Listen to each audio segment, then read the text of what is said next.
I think it's a beautiful thing all the way around. But the thing, like I said, the thing I appreciate most is how she handles it, how Trav handles it. You know, they just do it the right way, and they're not a distraction by any means. People always ask, are they a distraction? Absolutely not. Weddings, shade, grief, luxury gifts, shock confessions, and a brewing Chiefs bromance clash. Tavis Universe had it all. First up, Andy Reid drops a coy hint about the kind of stories he'd share at a possible Travis Kelce Taylor Swift wedding, and some he wouldn't dare repeat. Well, there are a few I can't tell. But come on. Then, Swifties roast injured NFL star C.J Gardner Johnson with karma jokes, and somber scenes as Jason and Kylie Kelce attend the funeral of Ed Kelce's longtime partner. Next, Travis splurges big on $1 million worth of Chiefs gifts. Then, the Scripts frontman claims Taylor once fangirled over his lyrics. Fans are losing it. And she said, you know, one of my favorite lyrics is in one of your songs. I said, what? She said, a song called If You Ever Come Back. And there's a lyric in it which is, I wish I could still wish it was over, and I wish I could still give you a hard time. And finally, Kelce and Mahomes are miles apart on their 2025 season mindset, setting up a fascinating year in Kansas City. Andy Reid, the big man behind the Kansas City Chiefs playbook, is on the radio just minding his own business when someone hits him with the question, what story would you tell if you had to give a speech at Travis and Taylor's wedding? Now, you'd think he might give a cute little anecdote, but nope. He just laughs and basically says, oh, I've got stories, but a few of them are definitely staying in the vault. Translation, the man's got some tea, but he's not about to get benched for oversharing. You're at the wedding, you're giving the best man speech, or you're giving a speech at the wedding. What's the one Travis Kelce story you want to tell to make sure everybody knows? Ooh, well, there are a few I can't tell. But come on. Sure you can. Of course, the hosts push him, and Andy starts talking about all the good stuff Kelce's done off the field, things most people never hear about. Apparently, the guy's got a heart the size of Arrowhead Stadium. Reid's clearly got a lot of love for his tight end, and it's not just because he can catch footballs like he's got magnets for hands. There are a lot of great stories, but I mean, he's done so many good things. All the things he does off the field that people don't know about, just helping people out, and he's got a big heart that way, and you know, I appreciate that the most. Then they switch gears and ask the coach about Taylor. Turns out Andy knew her before Trav did, and no, he's not claiming matchmaking credit yet. Back in his Philly days, his family were big Swifties, and they even knew her parents. He and Taylor's dad bonded over football, which makes sense because the man's apparently a hardcore fan. Reid jokes that Taylor might just be the most famous woman in the world since the Queen passed away, but he's genuinely impressed with how she handles all the attention without losing her cool. As for the couple, Reid's all for it. He says the NFL's seen a bump in female fans, and while it's not all because of Taylor, let's be real, the Swift effect is very much a thing. He's also quick to add that neither of them is a distraction. If anything, they've mastered the art of balancing love and the limelight. I knew her before he knew her, so my family has been a big fan of hers, and you know, we know her father and mother and that whole deal. They're from the Philadelphia area, so Pennsylvania, and her dad's a huge football fan. So, you know, we hit it off with him, and then she became this famous person, and arguably the most famous woman in the world since probably the Queen passed away. But she sure handles it the right way, and that's the part I appreciate the most. Not that it was all tied into her, but she got a big part of that, and the NFL has bought into that too, so in supporting that. And I think it's a beautiful thing all the way around. But the thing, like I said, the thing I appreciate most is how she handles it, how Trav handles it. You know, they just do it the right way, and they're not a distraction by any means. Though not everyone's exactly harmonizing with the Swift-Kelce romance, especially C.J. Gardner Johnson, who's been carrying around enough anti-Swift energy to power a whole stadium's light show. This is the same guy who, after the Eagles took down the Chiefs in the Super Bowl, decided to hop online and take a swipe at Taylor by hinting Trav should have stuck with his ex. And just in case anyone missed the memo, he went full billboard by rocking a hoodie at the victory parade with a not-so-family-friendly message for Swifties. Subtlety clearly not his strong suit. Fast forward to this week's Texans practice, and Karma, or as Swifties now call it, Tay-Voodoo, apparently decided it was game time. While covering John Mechie, Gardner Johnson went down with a leg injury and had to be carted off. Reports say he couldn't even put weight on it in the locker room. Now, normally an injury like that is pure bad news, but then came the twist. Insiders said his ACL's fine, which is like the football version of "you scared us for nothing." Texans fans? They're breathing a sigh of relief and sending get-well vibes. Swifties? Oh, they're in the comments section doing the equivalent of a touchdown dance in sparkly boots. Some are calling it poetic justice, others are crowning Tay Voodoo undefeated, and a few are basically keeping a scoreboard of Taylor's ops, catching suspiciously bad breaks. One fan even said this was just the find out part of mess around and find out. Ouch. The whole thing has turned into a bizarre crossover episode between the NFL and a witchy pop star fan club.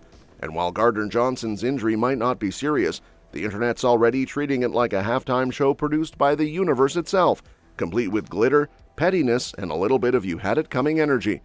And speaking of glitter, pettiness, and you had it coming vibes, the Kelce family just had a very different kind of spotlight moment, one with black dresses instead of game day jerseys.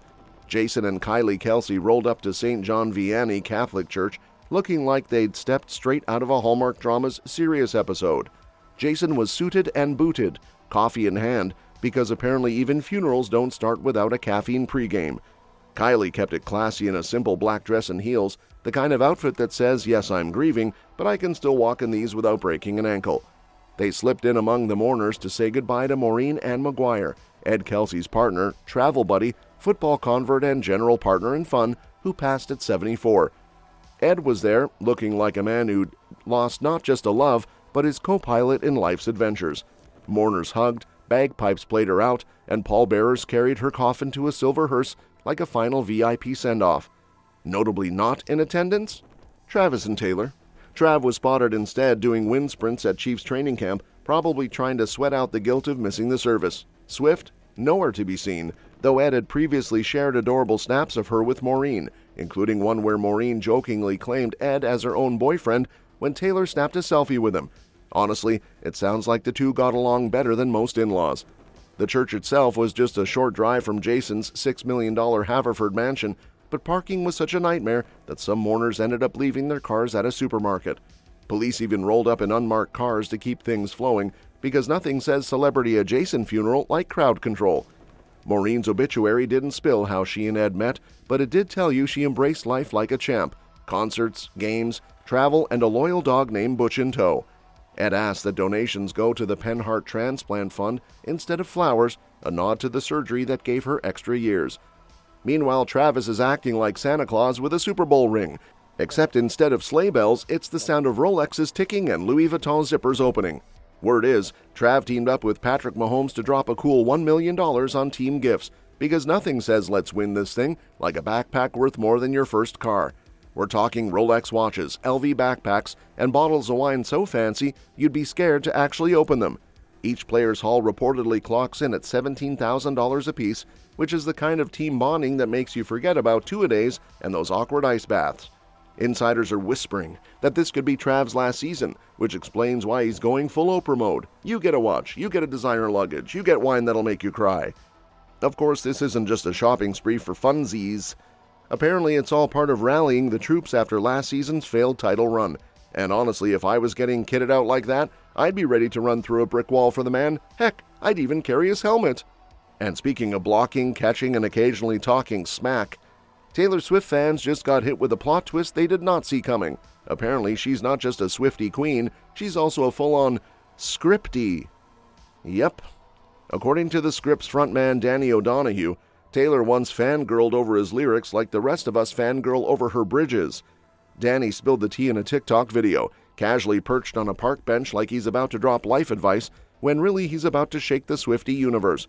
He rewound back to her Red Tour days in London when he jumped on stage to perform Break Even with her. Backstage, they got to chatting about lyrics, because of course that's what two songwriting machines do, and Taylor, then 24, allegedly confessed she had a favorite line from their song If You Ever Come Back. It's the one about wishing you could still wish it was over, which, let's be real, is peak breakup poetry. So we were backstage, we were doing a duet in the O2, we were talking about lyrics, and she said, you know, one of my favorite lyrics is in one of your songs. I said, what? She said, the song called If You Ever Come Back, and there's a lyric in it which is, I wish I could still wish it was over, and I wish I could still give you a hard time. Danny then hit fans with the kicker. If he's a Swiftie, then Taylor's officially a scriptie. You know, I'm a Swiftie, but I guess Taylor's a scriptie. Cue the internet losing its collective mind. Swifties were flooding the comments like, "My two worlds colliding," and "This is how you get my attention, proceed." Some were still staring at their phones in emoji shock. Others were already trying to merge fandoms like it's a corporate takeover. Naturally, calls for a reunion started flying faster than front row friendship bracelets. Fans want another collab, maybe even a mashup, with some swearing that "Right Where You Left Me" would pair perfectly with "The Man Who Can't Be Moved." Honestly, they might be onto something. Imagine the emotional damage that combo could cause. People would need tissues, therapy, and maybe a snack break halfway through, which is exactly the kind of dramatic flair Travis Kelce seems to have left in the lyric book, because when it comes to football, he's all about the delete and move on life. Word is he and Patrick aren't exactly reading from the same playbook for the 2025 season. Mahomes is in full reflect, improve, grind mode, the kind where you rewatch your own game film like it's a horror movie you can't look away from, circling every missed throw like it personally insulted your family.